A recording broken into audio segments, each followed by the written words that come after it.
Hi, Cami. Happy Friday. It's so nice to see you today and a pleasure for me to be hosting this Q&A with you where we're going to be talking about snacking as a tool. So I've got some questions that people have sent in, people that couldn't make it to the live. And so I'm going to ask you those. But first, before I do that, can we just start with you introducing yourself? Everyone knows you're one of our health partners here at Kaigo, but if you could just introduce yourself and tell us a bit about what it is that you do. Sure.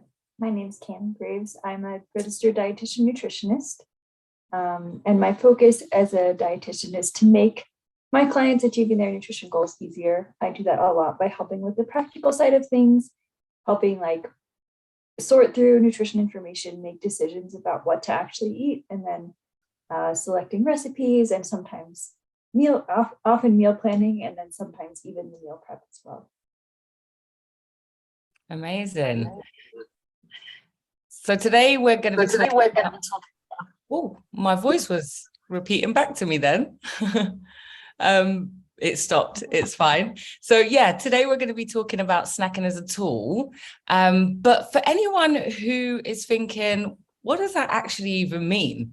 Can you just kind of break it down for us? Now, I know we've got a talk and a workshop that we have created with you that people will be able to have access to. So we'll talk about that further down the line. So we don't want to give too much away. We don't want to give your workshop away. But if you can kind of nutshell what snacking as a tool actually means. Sure. So first, just a brief definition of what I mean when I say snack. I just mean something that you eat between meals or that you wouldn't consider a meal. So it doesn't have to just be snack foods. It can encompass a wide variety of foods. And then when I say using snacking as a tool, it means instead of snacks just kind of being like inconsequential or like something that we give into between meals, thinking of it like, how can we use those to our advantage? Different people have different nutrition goals. And so what a snack that serves your goals or that is a good tool for you is going to look different than for somebody else. But it's trying to figure out first what you want that snack to do for you, and then finding a snack that's going to be a good, like what to actually eat at that snack that's going to accomplish that goal for you, or at least get you closer to that goal. Brilliant. So what I was about to say, and I know one of the questions kind of touches on this, and I think this Q&A and this topic in general is so good because for so many diets or eating plans that we find, and I know I used to find them in magazines before the internet was massive and now they're online. A lot of people talk about no snacking between meals and stuff like that. So snacking has always been kind of like something that you avoid. So it's really good that you're talking about this topic today. So thank you. Mm-hmm. Yeah, I'm happy to be here. So let's get into the first question. So the person who sent this in has asked, can I have a snack instead of a full breakfast? Or would that just be a small breakfast? Now, I really resonate with this question because where it says, or is that just a small breakfast? It's because sometimes, everyone says breakfast is the most important meal. Well, a lot of people do. And sometimes I know I'm a person, I don't really get hungry in the morning. I don't. And I wake up quite early, but I don't really get hungry. And so, but I want to kind of get my, is it your metabolism? Get it going, get everything kind of. Yeah, the theories on that are. Yeah, you hear all these things and you think, what's the right thing to do? And this is good why we're having this, because all the things we hear, it's like, really, it's not for everyone. Yeah. So, but it sounds like this person feels like they need to fuel themselves at least a little bit in the morning, but don't feel like having like the complete breakfast or whatever like you see on TV. Exactly. So can someone have a snack instead of a full breakfast? And they didn't ask this, but like, what would that kind of look like? I mean, I think so. I mean, somebody else might look at that and be like, yeah, that's breakfast because it's the first thing you're eating in the day. But if that makes it easier for you to think like, oh, I'm just going to have a snack instead of breakfast, if that makes it easier for you to feel fueled, or to get the energy you need in the morning, or to get some nutrition in your day because you've determined you need to eat at that time in the morning, then yeah. And often the things we think of as snacks are more convenient or more portable or less heavy. And so if you're not very hungry in the morning, or you're rushing out the door, and having something like a bar or like, I don't know, a little yogurt or Some a crackers. bag of trail mix is easier, then yeah, I go for think it. of Mary Gone crackers because I'm addicted to them. What are they called? Mary Gone crackers. They're I these don't know those. gluten-free crackers that I've recently been introduced to, and they're full Oh, of cool. seeds and they're so nice. That So sounds yeah, really that's good. my snack. Yeah. So I mean, some people might call it a small breakfast, but if you don't consider it a meal, then it would be a snack by my definition. So yeah, that's totally fine. Yeah, and I guess as well, if I'm because of the way the question was structured, I'm guessing this person kind of likes to have, where you want to have a bit of different food groups in your breakfast, and maybe that's what they're used to, but some days they might just want a snack. So yeah, we hope whoever sent that question in, if you're watching this back, that has answered it for you. So the second question is snacking on fruit bad because of sugars? Good question. Of course, if you have like a condition where you really need to control your sugars, like if you have diabetes and you're like watching insulin, or you have another specific situation where you need to control sugars, I wouldn't recommend unmeasured snacking on fruit. But for most situations, snacking on fruit is not bad because of sugar. One of the main things, like if I'm going to tell people, like if you just have to pick two things in a snack, like if you don't have time to think like, oh, what do I want this snack to do for me? Pick something that has fiber. Protein is the other one, but fruits are a great source of fiber. They also have water, so you're going to get some hydration. They also come with lots of vitamins and minerals. So they're a really nutrient-rich snack, and often really easy, like, and convenient as well.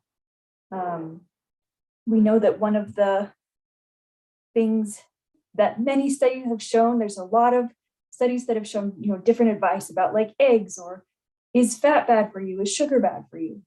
But one of the things that consistently comes across is that people that eat fruits and vegetables regularly have less risk of chronic diseases just across the board in general. So if all you were eating in the whole day was fruit, I might be concerned, but mainly because you were lacking other things. But unless you have a specific condition, snacking on fruit is not bad for you. It's a pretty good choice. I hope that answers your question. If you have specific conditions, you could talk to me in person, or not in person, but like specifically, and we can go over your concerns too. Thank you. And the third question was, how many snacks a day is acceptable for me if I'm trying to lose 14 pounds? So this question is so broad. I wish, when I put the, when I got the questions together, I thought, if only we could have said, just DM your questions instead of that little question box, which has limited characters. I think then maybe people could have given a bit more context. But I guess looking at this question and maybe considering that the person may be already having 3 meals a day, and maybe making choices that support their weight loss, but then maybe getting hungrier throughout the day. So asking how many snacks, and I guess it's going to be different depending on what it is, but what would you say? The short answer is I can't tell you a specific number without hearing about the rest of what you're doing. And it's going to be different for each person too. I know some people really like to snack through the day, and that's a helpful way for them to feel satisfied and get good nutrition. And so it might be more appropriate for them to eat more snacks, even as they're trying to lose weight, because it helps them not get too hungry and overeat while still feeling satisfied. And for other people, they work better with eating like just 3 meals a day, and snacking is like a distraction, or they tend to snack out of boredom or other reasons. So I wish I could just say like, oh, yes, 2 snacks would be good. But I think the key thing is to think about what you want the snacks to do for you here. So if you are finding you're eating 3 meals a day and you are getting hungry between meals, it probably does mean you need to eat a little bit more. And so a snack is a good thing because your body's saying, I need some more. So that will help you from feeling deprived, which will help with long-term like healthy weight loss, and then also being able to maintain that weight loss. And then I would also say choose a snack that is going to be nutrient dense and filling. So again, I would choose something with fiber, because that fills you up with a lot of nutrients and a lot of water. But I would also choose something with some protein as well, whether that's like nuts or seeds, or a little bit of cheese or yogurt, or like some beef jerky, or some hummus, or some other plant-based protein, because protein will digest slowly and it will keep you satisfied for longer. So that's like how I would do for physical satiety, but you also have to consider too that satiety is complicated. Even if a meal should be physically satisfying, oftentimes if it's not something that we're craving, we'll still feel hungry or like we want something more afterward, which if you're constantly feeling like that can lead to overeating or be like constantly thinking about food, which is not what anybody really wants. And so if with those like snacks that will fill you up physically, you can also include an element of like what you're craving, whether it's something salty or crunchy, or a little bit sweet, that will be helpful as well. So you're not feeling deprived even as you're trying to work towards that weight loss. Brilliant. And I think I'm going to add to that question just to get a little bit more, because I think, and I'm not assuming that this is what the person meant, but I think just to add to it, if somebody is, say, you know, a lot of people that I've spoken to recently who are on a weight loss journey are doing keto. And so if somebody is cutting down their calories considerably because they're changing their diet in that way, what would be good times to, or not necessarily good times, because it depends on how, but like when we're talking about how many snacks, instead of that, it's like what kind of snacks would be filling? And I think what you said with the nuts and stuff like that, it's like if you're going through calorie, you know, you're taking in less calories, and so that's why you're hungrier, maybe having these kind of snacks a little bit, you know, having them quite often and a bit deliberate would be good. So are there any things specifically that you would advise snacking on that aren't too high in calories if someone's trying to lose weight but are satisfying? Sure. So usually it's going to be a combination of foods if you can, because things that are very satisfying for a longer term tend to be higher calorie, like things like nuts or seeds or meat is usually a little higher in calories. So if you just fill up on those in the moment, it'll be higher in calories. So if you combine that with something that's like a fruit or a vegetable that's high in fiber and water, that combination will fill you up and then continue to satisfy you. So that could be something like celery and peanut butter, which I think would be keto, as long as it's like the all natural peanut butter. Something like a low carb vegetable. Are we specifically talking about keto or just like it just came to mind? Yeah. Okay. Any type of vegetable and a dip that's going to have some protein or even some healthy fats. So like cucumber and hummus. Exactly. Yeah. Or any other type of bean dip. Or even guacamole wouldn't be very high in protein, but it is high in healthy fats. So that would help with that long-term satisfaction.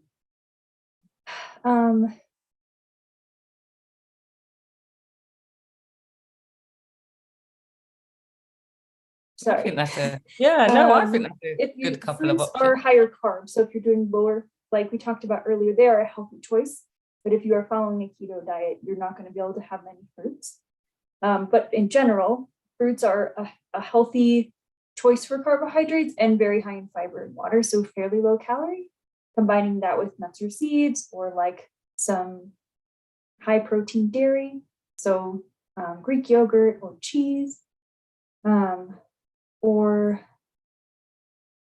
even if like it doesn't have to be a snacky food too, it could be that like you have a salad that has some nuts in it and like some good healthy fat dressing, or leftover like chicken from last night, and then you also eat some celery with it. It doesn't have to be like a packaged snack food or something you typically think of as snacky, although those tend to be more convenient, so easier to reach for, but you don't have to be limited by those snack foods as well.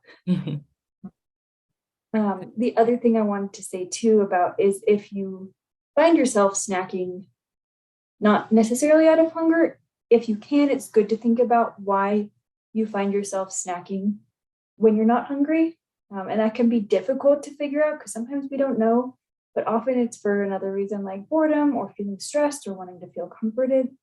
So if first recognizing that that's why you're snacking can be helpful. And sometimes a snack can be comforting or can be a good way to like change up activities so you're not bored, but realizing that may help you choose a more appropriate snack, or may help you realize like, actually, this snack is not going to help me feel better. What will help me feel better is watching my favorite show or, talking to my friend or something. So that's the other side of it is there's not necessarily a correct number of snacks, but figuring out if your snacking is serving your goals is really, really important. Thank you. And what snacks are good for people who have severe sugar cravings at night? So I don't know if this is like saying to prevent the sugar cravings at night, but if someone is craving sugar at night and they feel like they have to eat something, what would you suggest that they eat? That's a good question. And this is very common. I crave something sweet at night too. And this is a case where if you like the purpose of this snack is to satisfy a sweet craving and you're not really hungry, just need a sweet craving, then like have something sweet. If of course you have other goals like I want to lose weight or I need to manage my blood sugar or I just want to be eating less sweets, then have a small amount of it, but really savor it because the purpose of that snack is to satisfy that sweet craving. So make sure you're taking the time to enjoy the sweetness rather than being distracted doing something else if you can, so that you're more likely to be satisfied by the sweetness. If you feel like, I want something sweet, but I also want something low calorie, but you're like, I really crave chocolate, but I also need like a little more than just like a tiny square of chocolate, maybe combine it with something else sweet so you'll still be satisfied. You'll still get your chocolate that you're really craving, but you'll have more of it. So like having a little bit of strawberries with your chocolate or some popcorn, chocolate dipped strawberries, with Nutella on bananas. I don't know, that's just an example, but if you have a sweet craving at night and it's like for something sweet, then I'd say have something sweet and just like have a small amount that goes with your goals.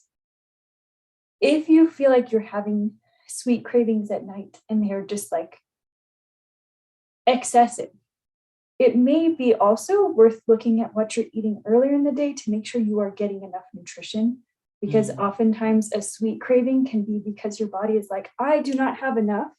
Sugar is the easiest form of energy for our body, and so it is what we crave when we don't have enough very often. So just check and make sure that you're getting enough nutrition earlier in the day, and that's not your body being like, help, please give me some energy. Just something to check out too. Exactly. And also, it's good to mention that because these questions are quite broad, if people do want to dig a bit deeper, they can reach out to you, can't they? Absolutely. Yeah. Exactly. I'm always happy to talk. And this is always, when I answer these questions, it's very broad. I like give you all situations as much as I can because I don't know the details. If I was speaking with you one-on-one, like if you're like, oh, I don't really like to eat breakfast, I'd be like, okay, like, is it you don't have time or like you're not really hungry? And we'd I get to hear more about your situation so we could like come up with a solution that's just right. So I'm always happy to talk to people one-on-one. And I think that's good to note because some people don't actually know that that service is available, that they can actually have a conversation with you, talk about all of their eating habits, all of their goals, and you can make this really specific to them. So it's good to note that because it doesn't stop here. That's why I started this business, is because I really wanted to be able to take the time with people and find out like, what is the solution that's going to work for you, right? Because like, I can talk till I'm blue in the face about like, oh, we should eat more vegetables and probably drink more water, but that's really hard to implement sometimes on a general sense. Like you have to figure out like, I hate salad. So what kind of vegetables can I eat, right? Yeah. I hate chopping vegetables. So maybe it's like buying all the pre-cut ones, or I don't know, finding new ways to eat vegetables that you actually like. So I want to work with you, if you want to work with me, to figure out like what's the right solution for you. Exactly. And on the topic of vegetables, the last question that we've got is sent, I'm not going to read because I forgot to save it, but I remembered it. But somebody said, can you give some snack ideas for children who refuse to eat fruit and vegetables? That is a good question. And if I was working with you individually, I would say like, are there any vegetables they eat? Are there any fruits that they eat? Like, do they like it applesauce, or like what forms do they like? And then maybe talk about like what textures and tastes do they like? Because often like snacks are one of the ways that kids are more willing to eat fruits and vegetables, because I don't know, kids are more excited about snacks, and really little kids, when they tend to be more picky, do get a lot of their nutrition from snacks because they can't get it all from meals. Yeah. So one of the things that can be helpful is changing up the texture or the presentation, or the texture's one element, but changing up the presentation.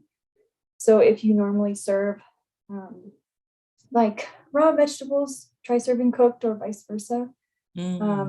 Maybe trying to give, if it's appropriate for their age, a dried fruit instead of a fresh fruit. Cutting it into a different shapes, because sometimes it's like, we don't think about this, but kids are still learning to experience food. So sometimes like taking a bite of a large food can be overwhelming. And so if it's like chopped small, it's easier. Or if they're like, oh, I'm big now, they like to like take the bite out of the big fruit. So changing up the presentation can be helpful. Dips are really often helpful because kids love dipping, like it's exciting. So even if, you give them a cup of ranch and they like dip their carrot in and suck all the ranch off, and dip their carrot in and suck all the ranch off, they're still getting familiar with that vegetable and more comfortable with having it in their mouth, and like they're tasting it a little bit. For new foods, including fruits and vegetables, kids need a lot of exposure. Some kids more than others, but every time they have an exposure that's not like terribly negative, but every time they have an exposure, it makes them closer and closer and more comfortable with that fruit or vegetable or other food. So even if it's there on their plate, or they're dipping it and they're like, I tried it, I don't really like it, that's still positive. So snacks are a really great way because it gives you like twice the opportunities in the day to serve those fruits and vegetables. I also saw an Instagram page where this lady, she just teaches how to make food look like characters. So she kind of cuts a tomato and uses like sweet corn as the teeth and, stuff like that. Yeah. Absolutely. Those are really fun ways to change the presentation too, that might make kids more excited about it. And even if they're like, I tried the corn and I didn't like it, like they tried it and they were it was a positive experience for them because they were excited about it. So things like that, or I've seen people get cookie cutters and like cut little shapes out of the vegetables. Yeah. Watching you eat vegetables is really important, and fruits. So make sure that you as the parent or the caregiver are modeling that as well. That makes a way bigger difference than we give it credit for. But kids watch their parents, and that's how they're learning to eat. And I will say, all fun methods aside, like the most important thing is that they continue to be served these foods and have the opportunity to eat them in a low pressure way. So even if you're like, all right, for your snack, here's your little bowl with your crackers and like some strawberries, and they only ever eat the crackers, like you're still giving them the opportunity to be around the strawberries and to eat them. If you never serve them, they won't eat them. So keep offering. Smoothies are sometimes effective. Some kids like texture of smoothie is like, no, I don't want that. But for some kids, drinking their nutrition is helpful. That's why those little pouches are so popular. I wouldn't depend only on those because it's important for kids to learn to eat vegetables in other forms too. But as a tool for getting some fruit and vegetable nutrition in, they are helpful. Even if it's like chopped really small, right? Or it's in a sauce. Like this is not a snack example maybe, but I have some families who've had success blending up vegetables into their spaghetti sauce because their kids like spaghetti. So they put some other vegetables in there to like change the taste a little bit and get some nutrition in. I guess you could do that if you did like dipping your chicken fingers in there. Well, that's a good way to advise if these are children that refuse to eat fruit and vegetables and you're wanting to give them fruit and veg as a snack, then it's a good way to make sure they're getting fruit and veg in their meals. That's a good one. So blending vegetables into your pasta sauce, that's a great one. Right. Every little bit counts. And again, with kids, it is a long game, right? They are the nutrients that they're going to get from fruits and vegetables are important, but they'll probably get enough. Kids are pretty good about, even if they only eat like 2 fruits, they'll probably get what they need. And so the important thing is that they're having lots of exposures to these different foods and that it's mostly neutral or positive, that they're not being like, you have to eat all your broccoli to leave the table, because that can like make it about a battle instead of about the food. So even if they eat like, like 2 little, the tiny florets off the end of a broccoli, that's still good, right? If they ate them, they tried it. So whether it's a fun shapes or fun dips, or I've seen people serve with like fun utensils, like give them tongs instead of a spoon. At Feeding Littles is a really great resource on Instagram for helping picky kids and helping them develop a positive relationship with food. If I recommend one thing, I would recommend following them because they're always positive and helpful, and they have a lot of really, really, really great tips. What did you say they were called? Feeding Littles? Feeding Littles. That's good. And also what I just thought about is maybe getting them involved in preparing it could possibly help as well. And that's I guess for a snack too, that's a good time because they're less likely to be like super hungry before dinner, and you're less like running around trying to make dinner. It's more like, hey, do you want to find the carrots out of the fridge? Well, I get your crackers. Exactly. Or do you want to scoop out some dip onto your plate? It doesn't have to be large, like you're preparing a whole recipe together. Just getting involved in those small ways can be good too. Brilliant.